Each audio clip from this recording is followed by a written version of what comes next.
I was barefoot, halfway through my morning cereal, when I opened the front door and found a crowd of neighbors gathered outside, pointing at my house and whispering like I'd just committed a federal crime. My stomach dropped. On the fence I had proudly painted sky blue 3 days ago, a large orange sticker now flapped in the breeze. Violation notice. $500 fine. Rectify within 7 days or further action will be taken. I choked on my spoonful of cornflakes. The crowd watched me like I was the villain of the month. Then I saw her, Karen, arms folded, sunglasses on, lips pursed like she had just chewed a lemon and liked it. Community standards matter, she said loudly, for all to hear. I stood there, cereal bowl trembling in my hand, wondering how a soothing shade of blue had suddenly turned me into a public enemy. 3 weeks earlier, my fence had looked like something straight out of a haunted house tour. Gray, chipped, and leaning slightly to the left, it was practically begging for attention. So, after months of procrastination and neighborly complaints about splinters and potential tetanus threats, I decided to give it some love. A local hardware store was having a sale, and something about the peacefulness of sky blue called out to me. It reminded me of the calm mornings I used to spend at my grandmother's house, watching the sun rise while sipping cocoa on her porch. Nostalgic, soft, inviting. Not exactly the kind of color you'd expect to ignite a neighborhood war. But then again, I didn't live in an ordinary neighborhood. I lived in the tightly governed, highly patrolled, and self-righteously snobbish jurisdiction of Maplewood Creek Estates, an HOA-controlled subdivision where the color of your curtains could be debated in 3 separate meetings and your trash bin placement might make it to the monthly newsletter. Karen, our beloved HOA president, ruled it all like a dictator who sipped vanilla lattes while writing citations for unapproved bird feeders. And now, she had targeted me. When I first painted the fence, people actually smiled. An elderly couple walking their dog even complimented it, saying it gave a nice splash of color to our otherwise beige block neighborhood. Kids paused their scooter races to admire it. For a brief moment, I felt proud. But of course, sunshine is never safe from storm clouds, and in my case, that cloud wore heels, had an aggressive bob cut, and lived 2 houses down. Karen first approached me the next day. She didn't knock or ring the bell. I opened the door to find her standing there with a clipboard like a tax auditor who caught someone claiming emotional damage for a broken toaster. She didn't say hello. She pointed her pen at the fence. "That's not approved." I blinked. "I'm sorry. The color. It's not on the approved exterior palette." I frowned, took the clipboard, and flipped through it. Nowhere did it say blue wasn't allowed. The list was vague at best. Terms like natural tones and community harmony littered the document like decorations on a wedding cake with no flavor. "I thought this was natural," I said. "Sky blue is part of nature." "Not our nature," she snapped. I chuckled. Mistake number 1. Karen narrowed her eyes. "This isn't funny. You're setting a bad example. Next thing you know, someone will paint their garage purple." I wanted to say, "That actually sounds kind of cool," but held back. No need to ignite a full rebellion just yet. The next morning, I got the violation sticker. I attended the upcoming HOA meeting because I naively believed logic and reason might still exist in our community. What I walked into was less a meeting and more a trial, with Karen playing judge, jury, and executioner. The room was packed with familiar faces, some looked concerned, others entertained. Karen called the meeting to order with a dramatic slam of her gavel. Yes, she actually used one, and then immediately turned to me. "We are here to address a clear and willful violation of community code." I cleared my throat. "With all due respect, the rulebook doesn't prohibit sky blue." Karen didn't even blink. "The fence must be painted in harmony with the surroundings." I gestured to the sky outside. "It's literally matching the sky." That drew a couple of snickers, which Karen silenced with one glare. A board member timidly raised a hand. "Isn't the rule about harmony a bit subjective?" Karen's jaw tightened. "That's why I'm here. To interpret subjectivity." And just like that, the vote was held. 3 members approved the fine. 1 abstained. Karen nodded like she had just passed a constitutional amendment. The fine stood. The fence had to be repainted in 7 days. Walking home, my fists clenched at my sides, I stared at my fence, the one thing I'd worked on all month, the one piece of brightness on an otherwise boring block. I thought about all the rules Karen enforced just because they irritated her personally. Last year, she fined a neighbor for having a garden gnome. The year before that, she sent a threatening letter to a woman for hanging fairy lights before Thanksgiving. I realized then that it wasn't about rules, it was about control. About winning. I wasn't about to let Karen win. That night, I couldn't sleep. My mind kept spinning, flipping through memories, anger, ideas. I kept thinking about how much control the HOA had over every inch of our homes, and how that power had been abused. But then, somewhere between the third and fourth cup of coffee, I remembered something I'd read during my own copy of the HOA rules. Fences were specifically mentioned when it came to color guidelines, but houses? Houses were described only as needing to maintain aesthetic value. There was nothing specific about paint colors. Nothing banning bold, bright, or neon. That was it. That was the loophole. The next morning, I went to the hardware store and asked the guy behind the counter, "What's the brightest, boldest, most obnoxious paint you've got?" He didn't even hesitate. "Neon green." I grinned. "I'll take 8 gallons. As he rang me up, I texted my buddy Diego, an art student with an eye for mischief, and asked him if he was free for a project. Then I called Tara, who once painted a mural on a downtown skate park. They both said yes before I even explained what I needed. That's the thing about friends who believe in chaos, they don't ask questions, they just bring brushes. By noon the next day, the first coat was going up. By the end of the week, my house would glow like a radioactive lime in a sea of beige, and there wouldn't be a single thing Karen could do about it. Let her try. Let the HOA bring their rulebooks and glares and empty threats. They picked the wrong fence to mess with. 2 days after the green paint job was completed and the LED strips cast their nightly lime glow across Sycamore Lane, I woke up to find something new taped to my door. It wasn't a fine this time. It was a formal summons to appear at a special HOA hearing scheduled for Friday evening. It came with 3 pages of printed charges that sounded like something from a courtroom drama. Violation of community harmony, public nuisance, deliberate antagonism of HOA policies, and my personal favorite, contributing to neighborhood anxiety. I stared at the paper while sipping my coffee, shaking my head in disbelief. They weren't just angry anymore. They were declaring war. I called Jamie right away. She told me to bring everything I had, HOA documents, past emails, pictures, and screenshots. That afternoon, I met her at her office downtown. She wore her usual dark glasses and business casual war armor, flipping through the pages like she was already bored with their drama. After going through everything, she leaned back and laughed. "This is textbook overreach. They've broken at least 3 of their own protocols, maybe more. And if this hearing is public, you better believe they're going to embarrass themselves trying to justify what they've done." I raised an eyebrow.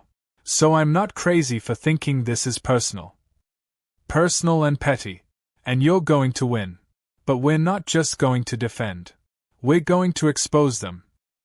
I left her office that evening with a folder full of legal jargon and a head full of steam. Karen wasn't going to know what hit her. She thought she was dealing with someone who would cave under pressure, someone who would repaint the house out of shame. But I wasn't just pushing back for myself anymore. Since painting my house, I'd gotten over 20 emails from other residents. Some wanted to thank me. Others shared their own horror stories of being fined for tiny violations, a wreath that hung 2 days past the approved season, a basketball hoop left out overnight, a welcome mat considered too playful. Karen had been policing this neighborhood like it was her private kingdom. People were tired. They just didn't know they were allowed to fight back. Friday came faster than I expected. By 5 p.m., the community center was buzzing with people.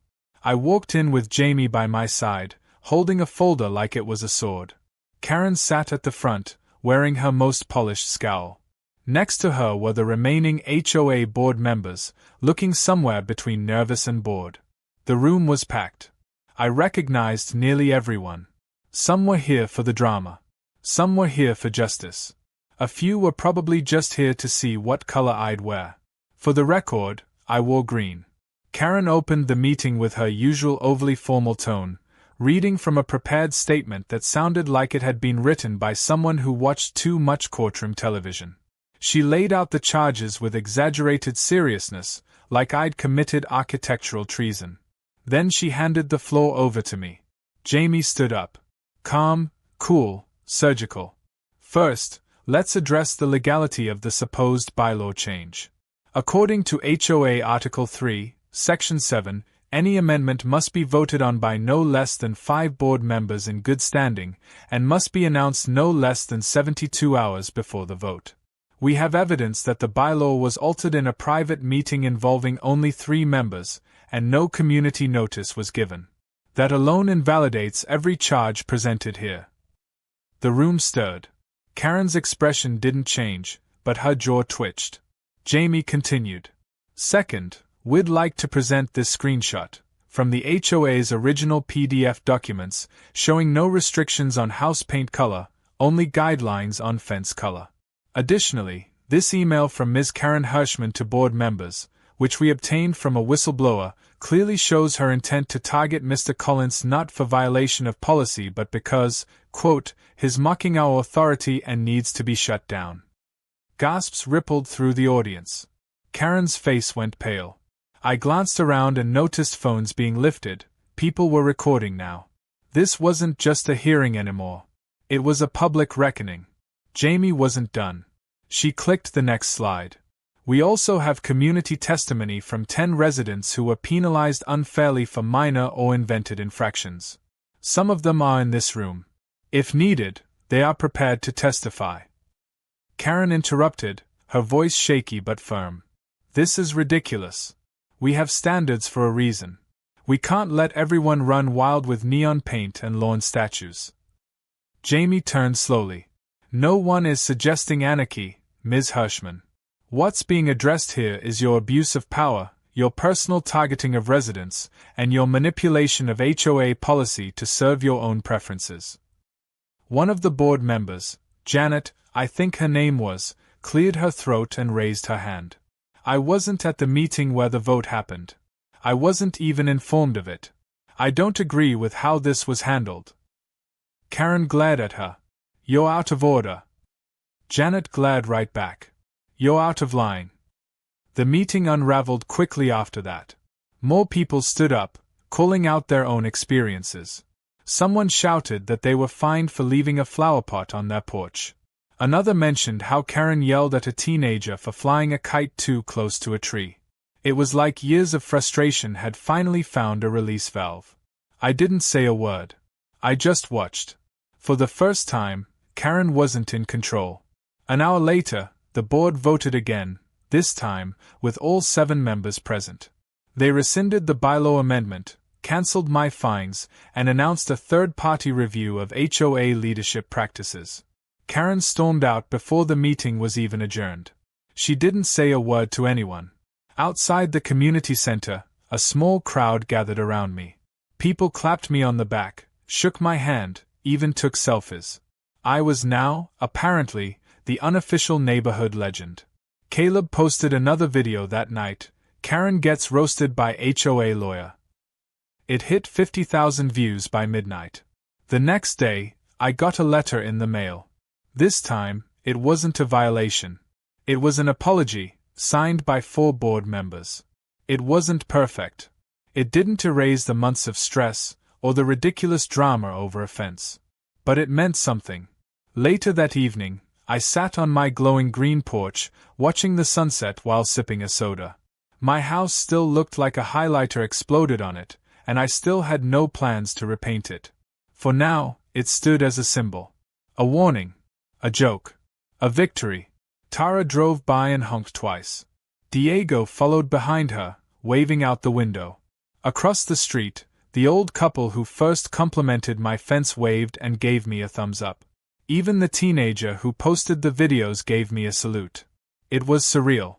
What started as a battle over paint had turned into something bigger. I hadn't just protected my house. I'd shaken the system. And somewhere deep down, I knew this wasn't the last I'd hear of Karen. But I also knew that if she ever came back, I'd be ready. The neighborhood had started to shift in subtle but beautiful ways. A week had passed since the hearing, and while the houses still wore their approved beige and sandy tones, there was a change in the air that even Karen's icy absence couldn't freeze. People were smiling more. Kids played a little louder.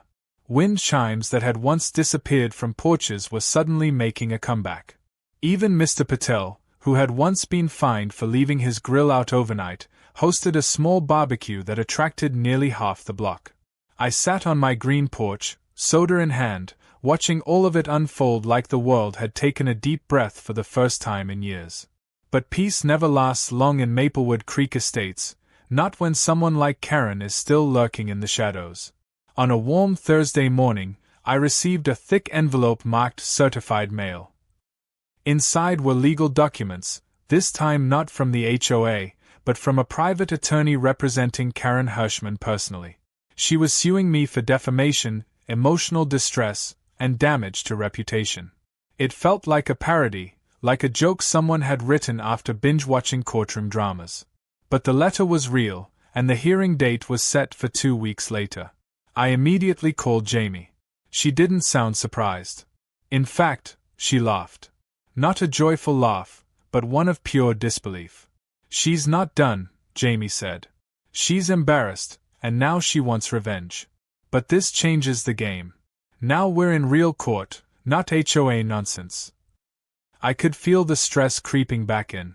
The weight of it sat in my chest like a stone. I had won one battle, but now I was being dragged into a much more serious war, and this time the target wasn't just my house, it was my name, my character, my life. Jamie and I met that evening to go over everything again. We reviewed all the messages, videos, and posts. We printed copies of every email and HOA document. She contacted Caleb, who was more than willing to testify that his viral videos were made entirely on his own and never encouraged by me.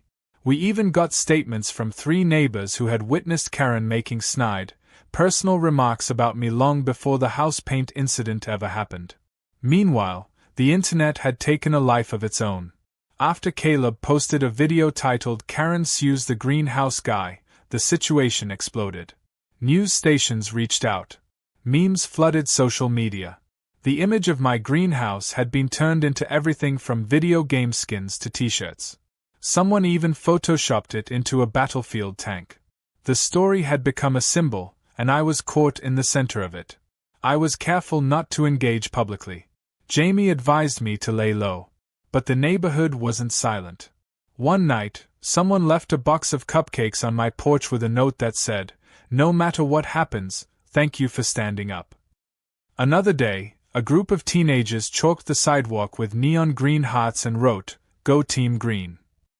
It was overwhelming in the best way.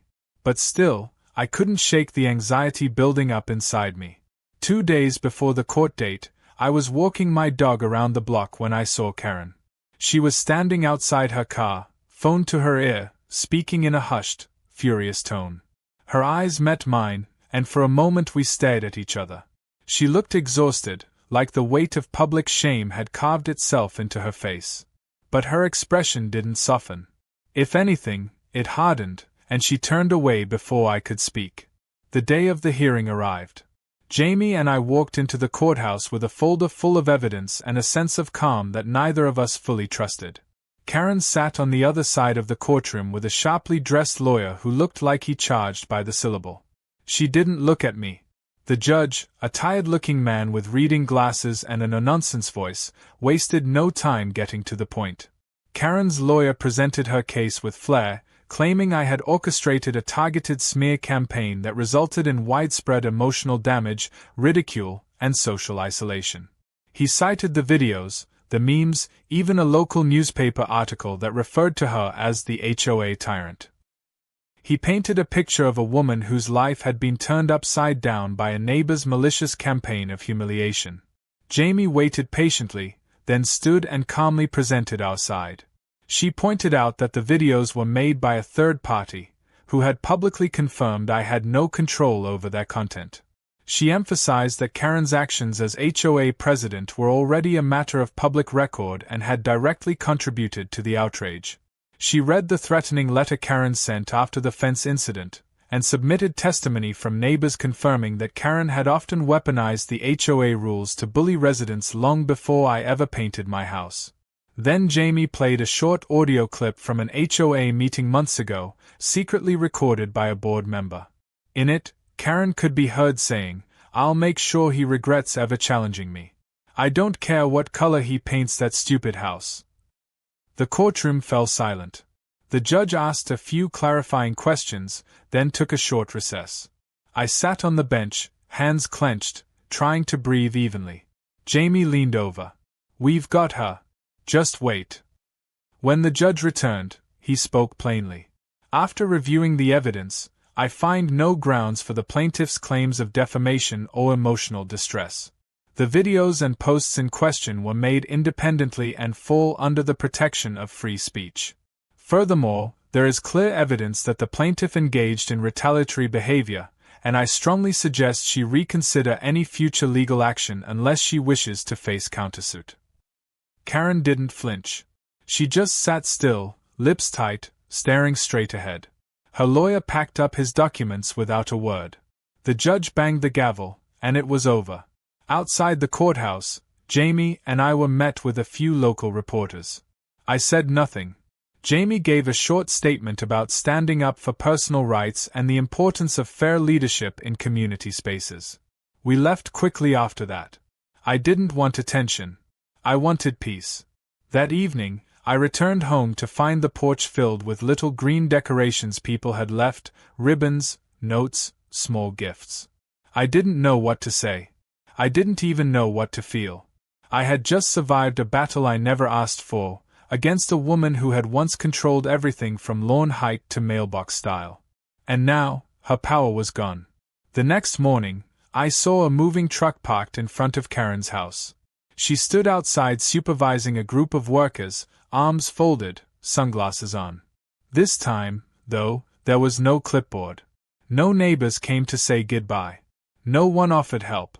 She disappeared behind the door and didn't come out again. By afternoon, she was gone. Maplewood Creek felt lighter somehow. Not just because of the removal of a tyrant, but because of what followed. People started speaking up more. At the next HOA meeting, they voted to revise the bylaws. No more vague rules about aesthetics. Transparency became mandatory. Every homeowner got a vote, not just the board. And at the end of that meeting, they made a request. Would I consider running for HOA president? I almost laughed. Me? The guy who started a rebellion with neon paint? I didn't say yes. Not yet. But I didn't say no either. I stood in front of the house that started it all, coffee mug in hand, watching the morning sunlight bounce off the neon green siding like a spotlight on a theater stage. It had been a wild ride, one I never intended to take. I didn't start this to make headlines or become some kind of suburban hero. I just wanted to paint my fence, maybe breathe a little fresh air into my quiet little corner of Maplewood Creek. Instead, I had been dragged into battles I never asked for, targeted by a woman obsessed with control, and accidentally turned into the face of a community uprising. And now, with Karen gone, with peace returning like the slow thaw of spring, I was left with a question I never thought I'd hear. What now?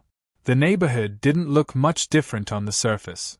The houses still wore their muted earth tones, the lawns were trimmed just so, and the mailboxes stood in identical neat rows like soldiers in formation.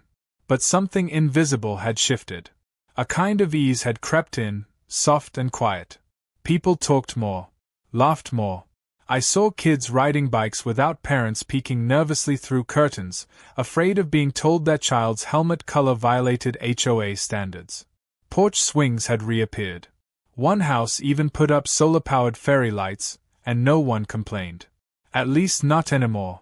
I hadn't given the HOA presidency much thought since they asked. At first, I thought they were joking. But as the weeks passed, the idea lingered. Not because I craved power, After watching Karen, I had seen what that could do, but because the neighborhood deserved better. Not someone who wanted control, but someone who wanted fairness. Someone who knew what it was like to be on the receiving end of nonsense rules and unchecked authority. Someone who'd been through the fire and came out glowing. Literally.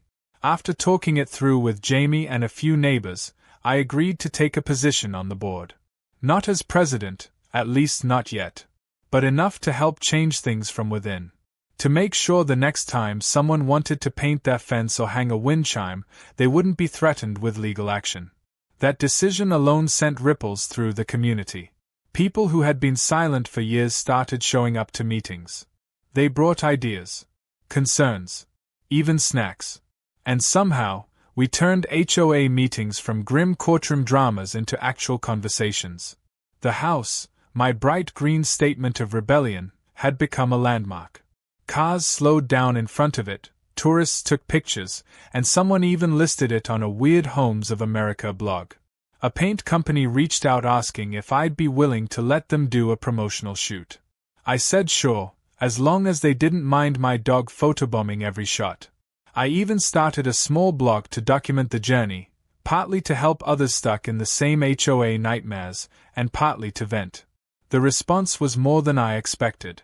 Emails poured in from all over the country. People shared their own ridiculous finds, stories of power-hungry board members, and a few even sent pictures of their own neon homes, newly painted in my honor. It was strange, becoming something of a symbol. At first, I resisted it.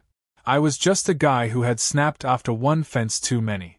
But over time, I began to embrace the idea, not as a leader, not even as a rebel, but as a reminder that sometimes the loudest voice is the one willing to laugh in the face of absurdity. That standing up, even in bright green, could change more than just the paint on your walls. One day, while I was adding a fresh coat of paint to the mailbox, still neon, of course, an older gentleman I hadn't seen before stopped in front of my yard. He looked around, nodding slowly, then turned to me with a smile. "This your place?" I nodded. "Thought so. My daughter lives 2 blocks over. Told me about the drama. Had to come see it for myself." I chuckled. "Yeah, it kind of got out of hand." He tilted his head, studying the house. "Nah. You did good. Sometimes you gotta shake things up. People get too comfortable with the wrong people in charge. Takes someone brave or crazy to stand up and say enough." "Maybe a little of both," I admitted. He nodded again, gave me a thumbs up, and walked on. Simple. Quiet. But it stuck with me. In the months that followed, the board began rewriting the bylaws.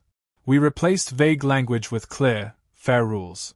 Instead of secret votes, we held open discussions. Homeowners were given the power to challenge fines, and we introduced a grace period for all violations. The board became something it was supposed to be all along, a support system, not a punishment machine. And while not everyone agreed with every change, the shift in tone was undeniable. One evening, I got a text from Caleb, the teenager who had made all those viral videos. He was starting college in the fall and wanted to do a short documentary for a class project, something about community, resistance, and how a simple house paint turned into a neighborhood transformation.